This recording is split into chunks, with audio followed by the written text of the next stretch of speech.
How's it going, folks? Mark and Ricky from Like Minded Lunatics, and we are excited today. We have a special guest. We've got Mercury from the band Priest. Mercury, how are you? I'm doing fine. Hi, Ricky. Hi, Mark. And excited to be on your show. I'm doing fine here in Sweden in the middle of the night. In the middle of the night. And tell me, where are you at in Sweden right now?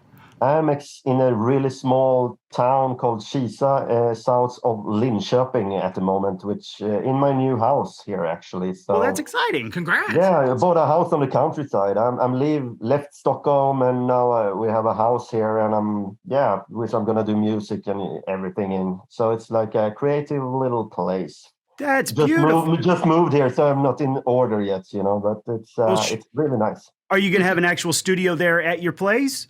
Yes, production studio, but not for mixing or mastering or anything like that. But we maybe can do bulks of albums here, then take it to studios in Stockholm and do the fancy work there. But songwriting and demo and constructing songs from the beginning, maybe here.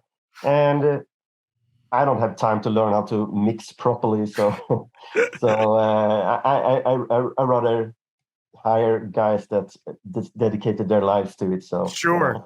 Yeah. Well, one of the reasons I wanted to talk to you was we were familiar with Ghost, obviously, and you were part of Ghost for a little bit of time, and then you started your own group, Priest, in 2017. Is that right? That's correct. We started to release material in 2017. It was started in 2015, basically. Okay. We started out with the ideas and recording demos and stuff. So it takes a little while when you're using masks, and you have to prepare for a bit. If you only have the jeans on and a t-shirt and just go down, rehearse and go out, you can do it like in 2 weeks, Sure. But with this project, we rather had some time to prepare to get it right, because when you open up the doors with a project like this, it's like it's so much at stake. You can be yeah. So you want to do it right, So, but 2017, that's correct. In March, I think we released The Pit, which was our first single. And that first album was New Flesh. Is that correct? Correct. Yeah. In November 2017, it came out.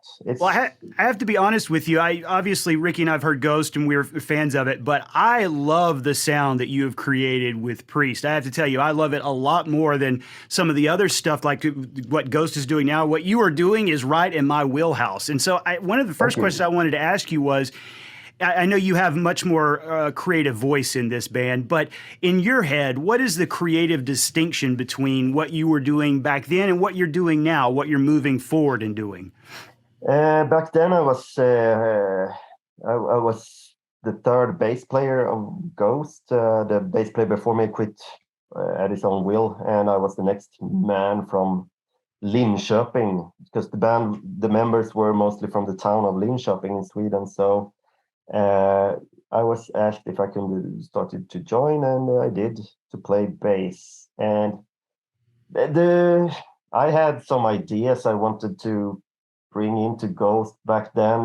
When I look back at it, it feels like stupid. Why should I even bother? But back then it was like it was a feeling that you could contribute with your own ideas and stuff. But later,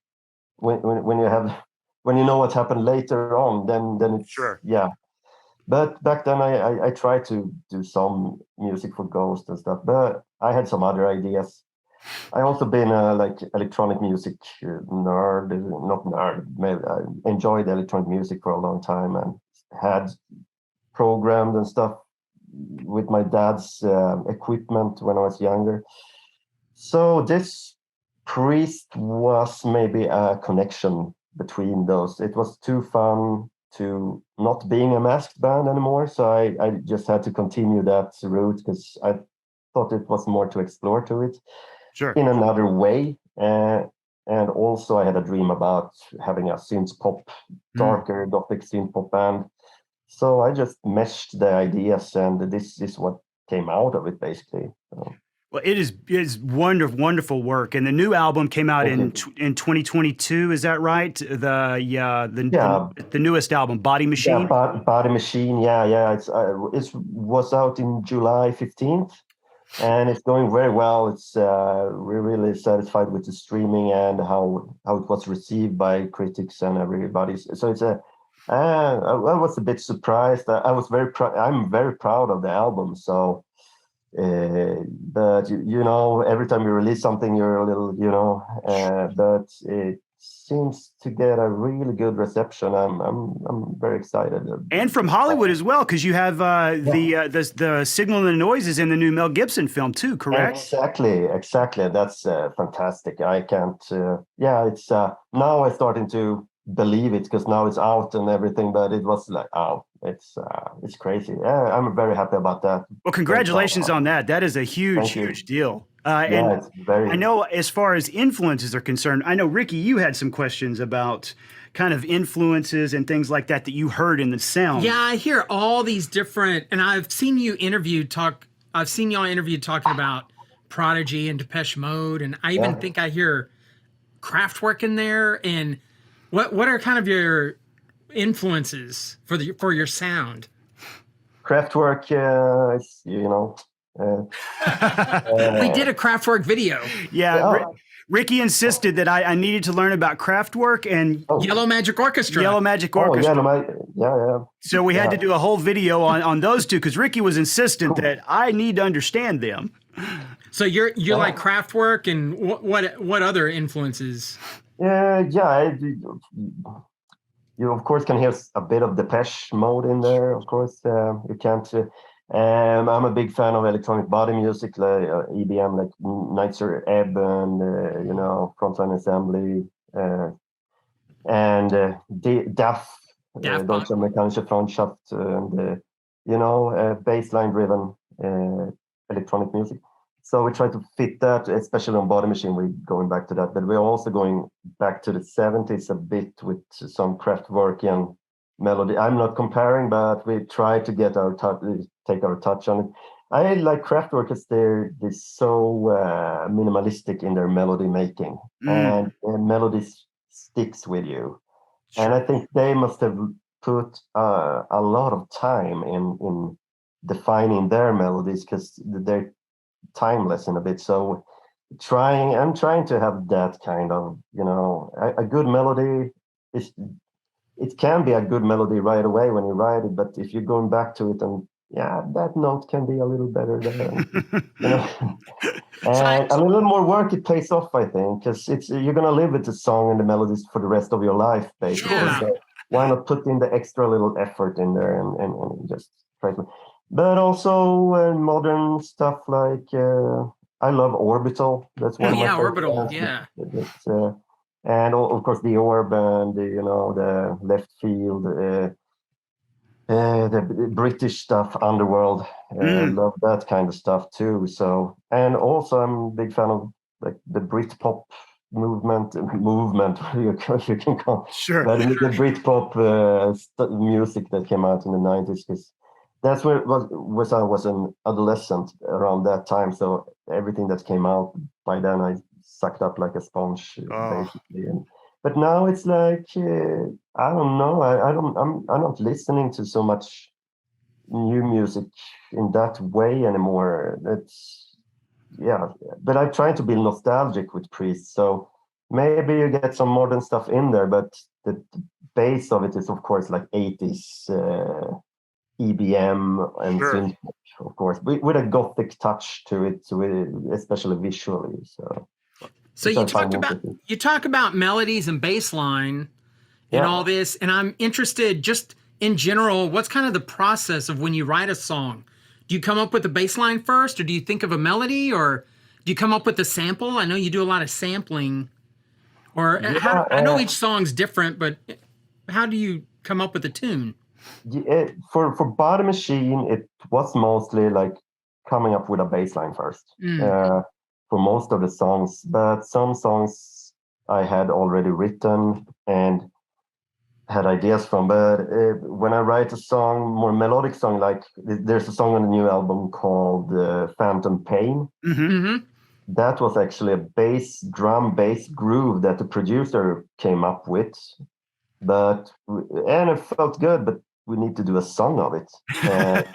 So So I had like a song I wrote like 6 years ago, a little pop song, which was a little, yeah, let's try to just put this on top of your production and change the chords and everything and just produce it. And there it was. Then the song felt right, which I didn't feel like it felt right at first because I wasn't about to use it. But then with that groove and with that bass line, it worked.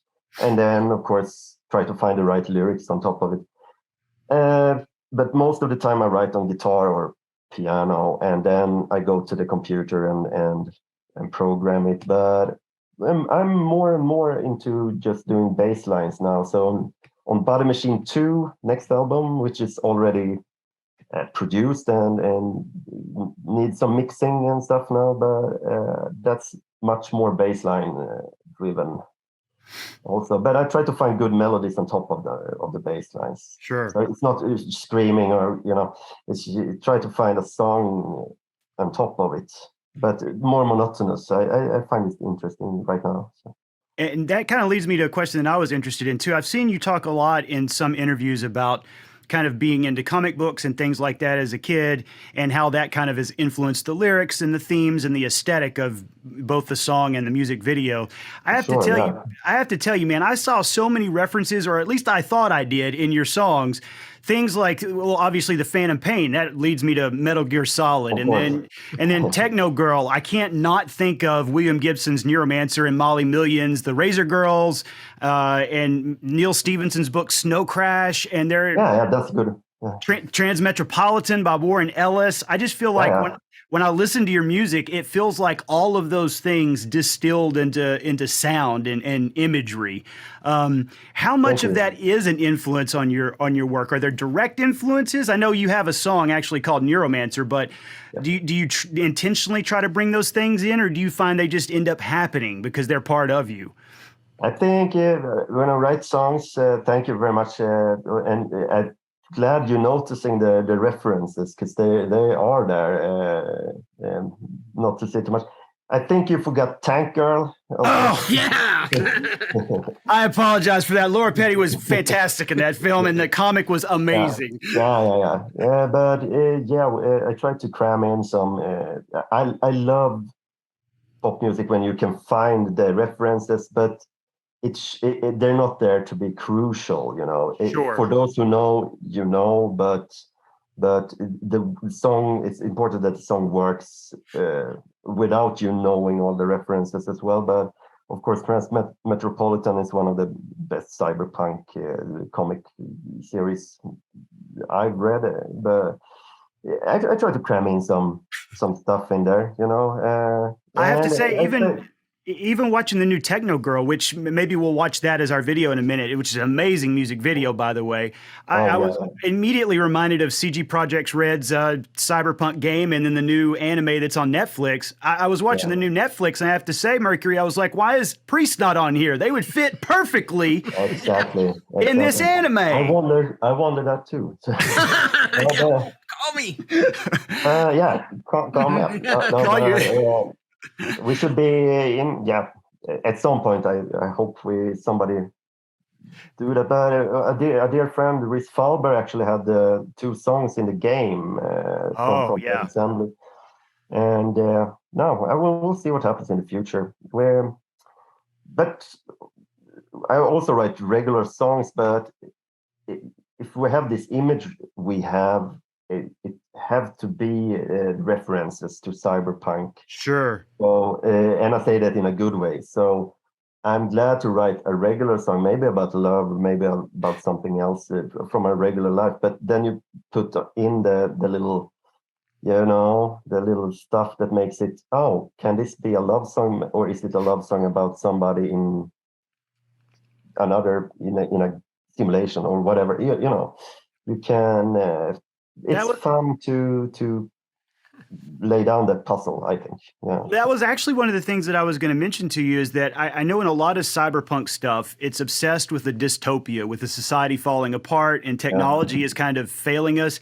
I don't get that from your lyrics. Looking at stuff like A Signal in the Noise and things like that, there seems to be an element of hope that I don't necessarily see in a lot of other genres like that. So I loved that you were using that aesthetic, but you were inserting an element of hope that I didn't necessarily see in a lot of other stuff. So I really liked that. Thank you. Yeah, I think it's important, even if you live in a time and place where you find it's dark and whatever, it's important to have a light going somewhere. Sure. I mean, the real world is dark enough, isn't it? I mean, it is. Maybe the art can help us. Yeah, I hope. We'll see. No, but it's. I think it's some songs I paint up the dystopia in it, but when the chorus comes, you can't do that. Everything is shit. No, Right. everything. No, you have to something needs to be done or something. You got to reach somewhere. We together got to reach another state. We need to reach higher or something. I don't know. So you're talking about writing regular songs, but inserting some things. But another thing that changes it up is like the sound and being the synthesizer person. I just wanted to ask about your gear. Like, are you, and I've seen some live footage of you. It looks like you have some hardware synths, but also some laptop. I think I saw a push controller.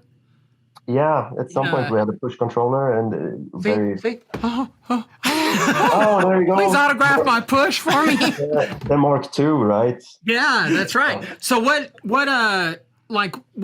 some of your favorite, toys or gear that y'all use? It's different live from in the studio. For sure, we can't bring everything we want. We're not there yet. But in the best of worlds, we would of course love to bring every piece of hardware we have and just MIDI control it in real time. But we have to have laptops to do certain backtracks because it's too layered to have all the equipment on stage. So we have to slim it down to be able to travel. But in the studio right now, I have a Prophet Rev 2 and Moog Sub 37 and some smaller. I just bought the Behringer ARP 2600 and starting to fiddling around a little with that. Try to find some new stuff, but we also have some old school, like a Roland D20 and also an OB6. Oh yeah, the OB6. Yeah. And are y'all using Ableton Live? Or do you use different live? We use Ableton Live, but in studio we mostly stick with Logic. Okay. I'm more used to that, and when I write demos and stuff, which we continue within the studio, that's the DAW. Right. Yeah. Of course, Ableton is probably better, but right now I don't have the time to learn. Well, you use whatever you got. Faster in Logic right now. Yeah. If that's it, you use what you got. So no, it's good. Well, what do you say, Mercury? Why don't we end this interview now, and then why don't we take a look at one of your videos? And cool. which one would you like to take a look at when we start the next video? What would you like for us to look at with you? Because I've got told up Techno Girl, A Signal in the Noise, Nightcrawler. What are you most excited about? That's a good question, because if I just want to sit back, relax, and watch a video, it would be Techno Girl, but involved in the video, and I have much more to say about stuff, is probably Nightcrawler or Signal in the Noise.